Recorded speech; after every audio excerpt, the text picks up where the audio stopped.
Lord of the Rings, The Fellowship of the Rings is about a man named Dildo Baggins who possesses the one ring to rule them all, which is the most powerful thing in the entire universe because it basically has a demon soul in it, but he just uses it to do cheap party tricks. An old hobo named Gandalf tells Bilbo to leave the ring behind, but Bilbo is like, "You're trying to rob me," and Gandalf is like, No, I'm just trying to force you to give up your most valuable possessions. And Bilbo is like, it kinda sounds like you're trying to rob me. So Gandalf threatens him with wizard hobo powers in order to prove that he isn't robbing him. He's just trying to use fear to get him to give up his ring. Bilbo decides to leave the ring behind, so he gives it to his nephew Frodo. The hobo hands the ring to Frodo and he's like, "Hey man, that's the most powerful thing in the world and it'll probably corrupt your soul, so be careful." So Frodo is like, "That's scary, I don't want it, you take it." But the hobo is like, "Nah, that shit'll definitely corrupt me for sure. You keep it." So Frodo and another hobbit named Sam the Wise Banshee have to deliver it to some elves or something. Anyway, a lot of walking happens and Sam somehow knows the exact step that will be the farthest he's ever been from his home. The two hobbits meet two more hobbits named Merry and Poppins and they almost get murdered by some shadow demon things. A bunch of walking happens and the hobo has a dance battle with another hobo, and then more walking happens and then a bunch of shadow demons stab some pillows while the hobbits arrive at the elf world.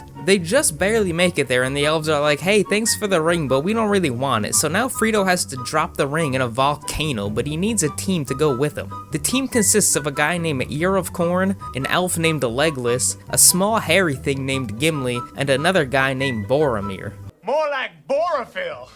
A giant squid attacks for like 10 seconds and then more walking happens, but then a giant demon named Balrag shows up and Gandalf is like, what are you doing here? You're not allowed to be here. You can't pass here." But Balrag kills Gandalf. The team goes into some woods and gets attacked by like a million orcs, but they pretty much take them down with no effort. Boromir turns into a jerk and tries to attack Frodo for the ring, but he puts it on and beats up Boromir because it turns him invisible. And then Boromir gets shot with an arrow and he dies. Oh wait, he keeps on fighting, but then he gets shot with another arrow and he's actually, oh my god, wait, he's still going on, what the fuck? But then he gets shot with another arrow and this time he's definitely, oh my god, he's still not going down without a fight. And then he gets shot with another arrow, but the fight must go on, and then he gets shot with another arrow and he actually dies. Frodo wants to deliver the ring by himself, but Sam is like, "No, I'm coming with you," and he walks straight into a lake while Frodo was like, "Hey man, don't you remember that you can't swim?" And then Sam remembers that he can't swim, so he starts to drown. Since Frodo is being manipulated by his so-called best friend, he saves Sam and drags him along for the journey, and that's the Lord of the Rings, The Fellowship of the Ring.